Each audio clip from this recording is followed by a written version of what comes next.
ભૂખ્યા મરી જા, પણ એકાદશીના દિવસે આ એક વસ્તુ તો ખાવી જ જોઈએ. ભલે ગમે તે થઈ જાય, પણ તમારે એકાદશીના દિવસે આ એક વસ્તુ ખાવી જ જોઈએ. જે લોકોના ઘરમાં એકાદશીના દિવસે માત્ર આ એક વસ્તુ ખાવામાં આવે છે, તેમના ઘરમાં આખું વર્ષ સુખ સમૃદ્ધિ આવે છે. આ વર્ષે 10 માર્ચ 2025 અને સોમવારે ફાગણ મહિનાની સુદ પક્ષની એકાદશી છે. તમે આ એકાદશીના દિવસે લાડવા, પેંડા કે પછી બરફી ભલે તમે ખાઈ ન શકો, પણ આ એક વસ્તુ જરૂર ખા. દેવી લક્ષ્મીજીના આશીર્વાદથી તમારા ઘરમાં એટલી સુખ અને સમૃદ્ધિ આવશે કે તમે તેને સંભાળી શકશો નહીં. આપણા હિન્દુ ધાર્મિક શાસ્ત્રોમાં આ એકાદશીનું મહત્વ વધારે માનવામાં આવે છે. અને આવો દિવસ આખા વર્ષમાં માત્ર એક જ વાર આવે છે. જો કોઈ એકાદશીના પવિત્ર દિવસે માત્ર આ એક વસ્તુ ખાય છે, તો માતા લક્ષ્મીજી અને ભગવાન શ્રી હરિ વિષ્ણુજીના આશીર્વાદથી એટલી સુખ સમૃદ્ધિ આવશે કે તે વ્યક્તિનો બેડો પાર થઈ જશે. અમે તમને એ પણ જણાવીશું કે ગમે તે થઈ જાય પણ એકાદશીના દિવસે ઘરે આવું ભોજન ક્યારે ભૂલથી પણ ન બનાવવું જોઈએ અને ખાવું પણ ન જોઈએ. નહીંતર આખું ઘર અને પરિવાર બરબાદ થઈ જાય છે. તેમજ 10 માર્ચ 2025 સોમવારે એકાદશીના દિવસે તમારે શું ખાવું જોઈએ જેથી તમારા જીવનમાં ભગવાન શ્રી હરિ વિષ્ણુજીનો આશીર્વાદ મળતો રહે? અને આ એકાદશીના પવિત્ર દિવસે કયા 3 કામ ભૂલથી પણ ન કરવા જોઈએ? તમારે એકાદશી પર આ 3 કામ ક્યારેય ન કરવા જોઈએ. જે કોઈ ફાગણ મહિનાની આ એકાદશીના દિવસે આ 3 કાર્યો અજાણતા ભૂલથી પણ કરે છે, તો તેનું જીવન બરબાદ થઈ જાય છે. સાથે એકાદશી અને સોમવારના દિવસે આ વસ્તુઓનું દાન કરશો તો તમારા ઘરમાં ક્યારેય સુખ સમૃદ્ધિની કમી રહેશે નહીં. મિત્રો, અમે આ માહિતી બિલકુલ મફતમાં પૂરી પાડીએ છીએ, એટલા માટે તમારે આ વિડિયો છેલ્લે સુધી જોવો જ જોઈએ. ઘણા લોકો એવા હોય છે જે વિડિયોને અધવચ્ચે છોડીને જતા રહે છે અને વિડિયો કાપીને જુએ છે. પછી આવા વ્યક્તિ જીવનમાં ક્યારેય સફળતા મેળવી શકતા નથી. તેથી વિડિયોને અડધો છોડીને ન જતા. તમારે આખો વિડિયો જોવો જ જોઈએ. અને ભલે ગમે તે થાય, પણ એકાદશીના દિવસે આ એક વસ્તુ ચોક્કસ ખાવી જ જોઈએ. આ સંપૂર્ણ માહિતી જાણીએ તે પહેલા કોમેન્ટ બોક્સમાં જય માં લક્ષ્મી અને તમારા કુળદેવીનું નામ જરૂરથી લખજો. સાથે આ વિડિયોને લાઈક કરી ચેનલને પણ જરૂરથી સબસ્ક્રાઇબ કરજો. કારણ કે 144 વર્ષ પછી આ ફાગણ મહિનાની સુદ પક્ષની એકાદશી આવા શુભ સમયમાં આવી રહી છે અને હિન્દુ ધર્મના લોકો માટે આ એકાદશી શ્રેષ્ઠ માનવામાં આવે છે. અને આ દિવસે કરવામાં આવેલા કોઈ પણ ઉપાય ક્યારેય વ્યર્થ જતા નથી, એટલે કે તે હંમેશા લાભ પ્રદાન કરે છે. ફાગણ મહિનાની સુદ પક્ષની એકાદશી વર્ષમાં ફક્ત એક જ વાર આવે છે. તેથી જ તમારે આ એકાદશી પર માતા લક્ષ્મી અને ભગવાન વિષ્ણુની પૂજા કરવી જ જોઈએ. અને એક એવો ખાસ ઉપાય છે જે અમે તમને વિડીયોમાં છેલ્લે જણાવેલો છે. એટલા માટે તમારે આ વિડિયો અંત સુધી તે જોવો જ જોઈએ. ચાલો હવે અમે તમને ફાગણ મહિનાની આ એકાદશી વિશે થોડી માહિતી આપીએ. આ વખતે એટલે કે 2025માં આમલખી એકાદશી વિશે લોકોના મનમાં મૂંઝવણ છે કે પૂજા કેવી રીતે કરવામાં આવશે, શુભ મુહૂર્ત ક્યારે છે, આ દિવસે શું ખાવું અને શું ન ખાવું જોઈએ. આ વિડિયોમાં અમે તમારી બધી મૂંઝવણ દૂર કરીશું. સંપૂર્ણ માહિતી માટે તમારે ફક્ત આ વિડિયો સંપૂર્ણ જોવો પડશે. સૌપ્રથમ તમને જણાવીએ કે ફાગણ મહિનાની સુદ પક્ષની આ એકાદશીનો સાચો સમય શું છે. પછી અમે તમને વારાફરતી બધી માહિતી જણાવીશું અને એ પણ જણાવીશું કે આ ફાગણ મહિનાની એકાદશીના દિવસે આપણે કઈ વસ્તુઓ ખાવી જ જોઈએ. અને અમે તમને એ પણ જણાવીશું કે આ એકાદશીના દિવસે એક એવી વસ્તુ છે જે ભૂલથી પણ ન ખાવી જોઈએ. જો તમે ભૂલથી પણ આ વસ્તુ ખાઈ લ્યો છો તો તમારા ઘરમાં નિર્ધનતા આવી શકે છે. તો ભૂલથી પણ આવું કામ ન કરો અને કોઈ સમસ્યા આવે તે પહેલા તમારે આખો વિડિયો જોવો જ જોઈએ. ચાલો હવે જાણીએ કે ફાગણ મહિનાની સુદ પક્ષની એકાદશીના દિવસે કઈ વસ્તુનું સેવન ભૂલથી પણ ન કરવું જોઈએ. એકાદશીનો દિવસ ખૂબ જ પવિત્ર માનવામાં આવે છે. આ દિવસે કેટલીક વસ્તુ ખાવાની ટાળવી જોઈએ જેથી તમારી ભક્તિ સંપૂર્ણપણે શુદ્ધ રહે.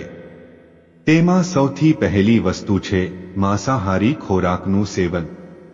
એકાદશી જેવા પવિત્ર દિવસ માંસાહારી ખોરાક ખાવાની સંપૂર્ણ મનાઈ છે. તે શારીરિક શાંતિ, માનસિક શાંતિ અને આધ્યાત્મિક પ્રગતિ માટે હાનિકારક છે. માંસાહારી ખોરાક ખાવાથી તામસિક ગુણોમાં વધારો થાય છે, જે આપણી માનસિક શાંતિ અને સંતુલનને ખલેલ પહોંચાડી શકે છે. એકાદશીના દિવસે ભગવાન શ્રી હરિ, વિષ્ણુ અને માતા લક્ષ્મીજીની વિધિ વિધાનથી પૂજા કરવામાં આવે છે. એટલા માટે આ દિવસે ફક્ત સાત્વિક ખોરાક જ ખાવો જોઈએ, જે શુદ્ધતા અને ભક્તિનું પ્રતીક છે. આ દિવસે માંસાહારી ખોરાક, ઈંડા, માછલી, ચિકન કે કોઈ પણ પ્રકારનું માંસ ન ખાવું જોઈએ. એટલા માટે આ દિવસે ફક્ત શાકાહારી અને સાત્વિક ખોરાક જ ખાવો. બીજી વસ્તુ છે નશીલા પદાર્થો. એકાદશીના દિવસે કોઈ પણ પ્રકારના નશીલા પદાર્થનું સેવન સંપૂર્ણપણે પ્રતિબંધિત છે. દારૂ, તમાકુ, ગુટખા વગેરેનું સેવન માનસિક અને શારીરિક સ્વાસ્થ્ય માટે હાનિકારક છે. આ પદાર્થો શરીરને અશુદ્ધ કરે છે અને સાથે પૂજાના પવિત્ર હેતુને પણ પ્રભાવિત કરે છે. આવા નશીલા પદાર્થોથી દૂર રહેવાથી તમારી ભક્તિ શુદ્ધ રહે છે, જેનાથી ભગવાન વિષ્ણુના આશીર્વાદ પ્રાપ્ત થાય છે. તેથી આ દિવસે કોઈ પણ નશીલા પદાર્થનું સેવન ન કરો. ત્રીજી વસ્તુ છે ખાટા ખોરાકથી દૂર રહેવું. એકાદશીના પવિત્ર દિવસે ખાટા ખોરાકનું સેવન કરવું પણ યોગ્ય માનવામાં આવતું નથી. કેરી, આંબલી જેવા ખાટા ફળો અને લીંબુ વગેરે જેવા ખાટા ફળો ખાવાનું ટાળવું જોઈએ. ખાટા ખોરાકથી તામસિક ગુણો વધે છે, જે માનસિક સ્થિતિ પર નકારાત્મક અસર કરે છે અને વિક્ષેપ પેદા કરી શકે છે. ખાટા ખોરાક શરીરમાં નકારાત્મક ઉર્જાનો સંચય કરે છે, જે પૂજા અને ઉપવાસના હેતુને નષ્ટ કરી શકે છે. તેથી આ દિવસે ખાટા ખોરાકથી દૂર રહેવું જોઈએ. ત્યારબાદ છે ડુંગળી અને લસણનું સેવન.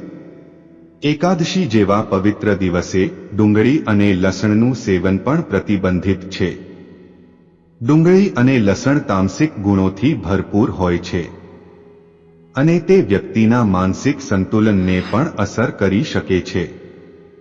ડુંગળી અને લસણ ખાવાથી વ્યક્તિના આહારમાં અસંતુલન થાય છે અને ભક્તિમાં અવરોધ ઉત્પન્ન થઈ શકે છે.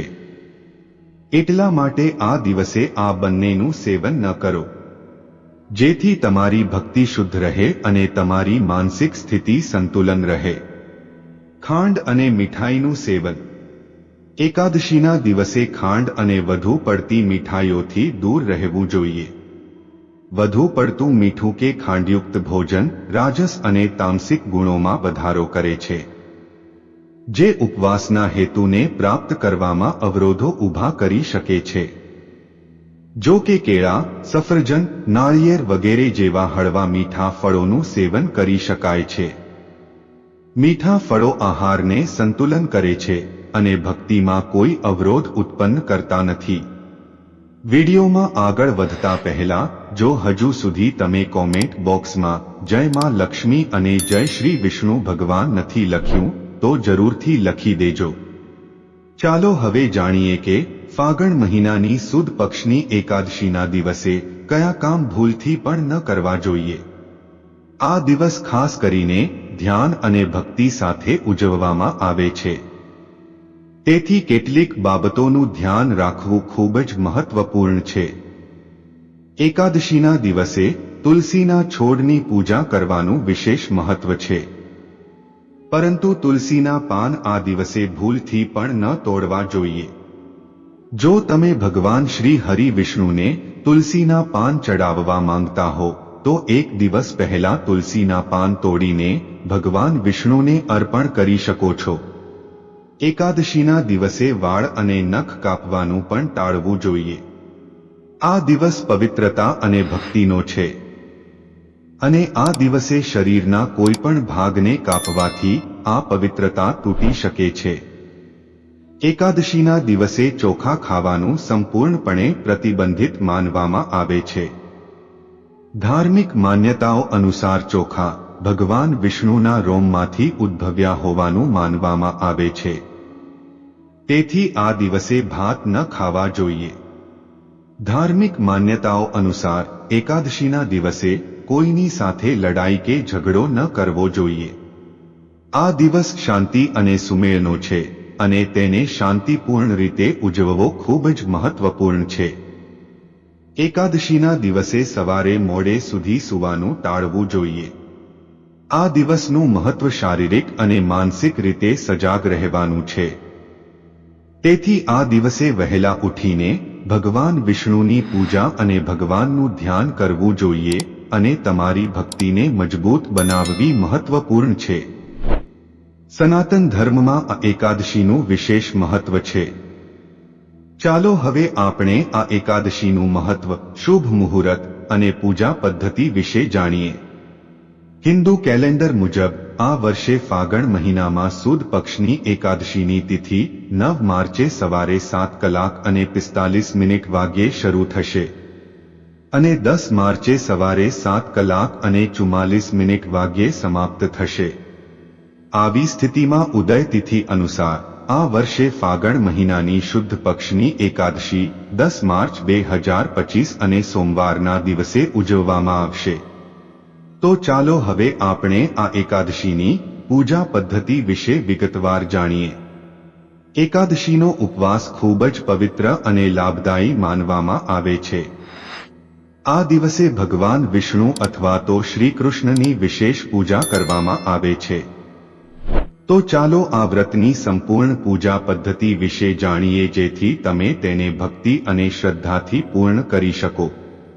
એ જાણીએ તે પહેલા કોમેન્ટ બોક્સમાં ઓમ નમો ભગવતે વાસુદેવાય નમઃ જરૂરથી લખજો. આ એકાદશીના દિવસે સૌપ્રથમ બ્રહ્મ મુહૂર્તમાં વહેલા ઉઠીને સ્નાન કરવું જોઈએ. બ્રહ્મ મુહૂર્તનો સમય તાજગી અને ઉર્જા મેળવવાનો શ્રેષ્ઠ સમય છે. આ પછી સ્વચ્છ કપડાં પહેરો અને માનસિક અને શારીરિક રીતે પોતાને શુદ્ધ કરો. સ્વચ્છતાનું ખાસ ધ્યાન રાખીને ઘર કે મંદિરને સાફ કરો અને તેને ગંગાજળથી શુદ્ધ કરો, કારણ કે ભગવાનની પૂજા માટે પવિત્રતા અત્યંત જરૂરી માનવામાં આવે છે. હવે પૂજા સ્થળ તૈયાર કરો. લાકડાની ચોકી લ્યો અને તેના પર પીળું કપડું પાથરો. પીળો રંગ ખાસ કરીને ભગવાન શ્રી કૃષ્ણ અને ભગવાન શ્રી હરિ વિષ્ણુને પ્રિય છે. આ પછી તેના પર ભગવાન વિષ્ણુ અથવા તો શ્રી કૃષ્ણની મૂર્તિ સ્થાપિત કરો. હવે ભગવાનને પંચામૃતથી અભિષેક કરો.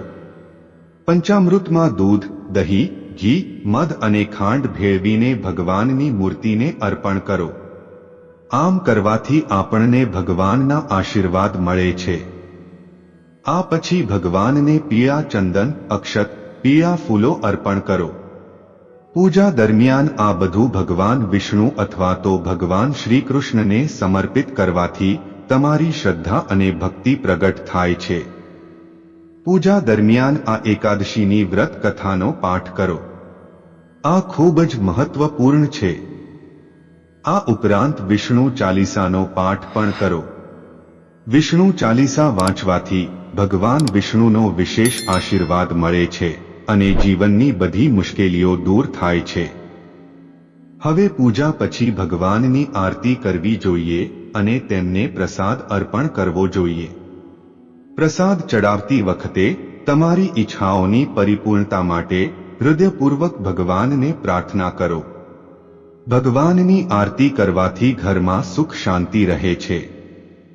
હવે બીજા દિવસે સવારે ઉપવાસ તોડી નાખો. આ દિવસે ઉપવાસ અને ભગવાનની પૂજા કરવાથી વ્યક્તિને આધ્યાત્મિક શાંતિ મળે છે. ઉપવાસ પછી જરૂરિયાતમંદોને દાન આપવું જોઈએ. આ દિવસે તલ, કપડાં વગેરેનું દાન કરવું ખાસ કરીને શુભ માનવામાં આવે છે. આ દાન દ્વારા ભગવાનના આશીર્વાદ પ્રાપ્ત થાય છે અને પાપોથી મુક્તિ મળે છે. ચાલો હવે જાણીએ કે ભગવાન વિષ્ણુને પ્રસન્ન કરવા માટે એકાદશીના દિવસે તુલસીના છોડ સાથે કઈ ખાસ વસ્તુ બાંધવી જ જોઈએ, જેથી તમારા જીવનમાં સુખ અને સમૃદ્ધિ આવે. હિન્દુ ધર્મમાં તુલસીનો છોડ ખૂબ જ પવિત્ર અને પૂજનીય માનવામાં આવે છે. તે ફક્ત ધાર્મિક દ્રષ્ટિકોણથી જ મહત્વપૂર્ણ નથી, પરંતુ સ્વાસ્થ્ય અને સકારાત્મક વાતાવરણ માટે પણ ખૂબ જ ફાયદાકારક છે. આ દિવસે તુલસીની પૂજા કરવાથી અને તેમને શૃંગારની વસ્તુઓ અર્પણ કરવાથી વિશેષ પુણ્ય પ્રાપ્ત થાય છે. તુલસીના છોડ પાસે દીવો પ્રગટાવવો શુભ માનવામાં આવે છે. દીવાનો પ્રકાશ ફક્ત પર્યાવરણને જ શુદ્ધ નથી કરતો, પણ ભક્તિની ઉર્જામાં પણ વધારો કરે છે. ચાલો હવે જાણીએ કે એકાદશીના દિવસે ભગવાન વિષ્ણુને પ્રસન્ન કરવા માટે તુલસીના છોડ સાથે કઈ ખાસ વસ્તુ બાંધવી જ જોઈએ. સૌથી પહેલી વસ્તુ છે શૃંગારનો સામાન. તુલસીના છોડને લાલ ચુંદડી, બંગડી, સિંદૂર અને અન્ય શૃંગારની વસ્તુઓ અર્પણ કરવાથી વૈવાહિક જીવનમાં ખુશીઓ આવે છે અને ઘરમાં સૌભાગ્યનો વાસ રહે છે. ખાસ કરીને એકાદશીના દિવસે આ કામ ખૂબ જ ફળદાયી માનવામાં આવે છે. તે તમારા ઘરને સુખ અને શાંતિથી ભરી દે છે અને સમૃદ્ધિ તરફ એક મજબૂત પગલું પણ સાબિત થાય છે. આ સિવાય ભગવાન વિષ્ણુને પ્રસન્ન કરવા માટે તુલસીના છોડ પાસે ગોળ, તલ અને ફળો જેવા મીઠા પ્રસાદ રાખવા જોઈએ. આ કાર્ય ઘરમાં સુખ અને સમૃદ્ધિ લાવે છે. એવું માનવામાં આવે છે કે આ રીતે ભોગ અર્પણ કરવાથી ઘરમાં સુખ અને સમૃદ્ધિ વધે છે. ઉપરાંત પરિવારના બધા સભ્યો ખુશ રહે છે. કલાવા અથવા તો મોલીનો દોરો. એકાદશીના દિવસે એક ખાસ પરંપરા છે, જેમાં તુલસીના છોડ પર કલાવા મોલીનો દોરો બાંધવામાં આવે છે. આ એક ખૂબ જ અસરકારક ઉપાય છે, જેના દ્વારા ભગવાન વિષ્ણુ અને માતા લક્ષ્મીના વિશેષ આશીર્વાદ મળે છે. આમ કરવાથી ઘરમાં સુખ અને સમૃદ્ધિનો વાસ થાય છે અને પરિવારના બધા સભ્યો સ્વસ્થ રહે છે અને ખુશ રહે છે. આ ઉપરાંત ઘરના બધા સભ્યો માટે અત્યંત ફાયદાકારક માનવામાં આવે છે. ચાલો હવે એકાદશીના દિવસે કરવામાં આવતા ખાસ ચમત્કારિક ઉપાયો વિશે જાણીએ.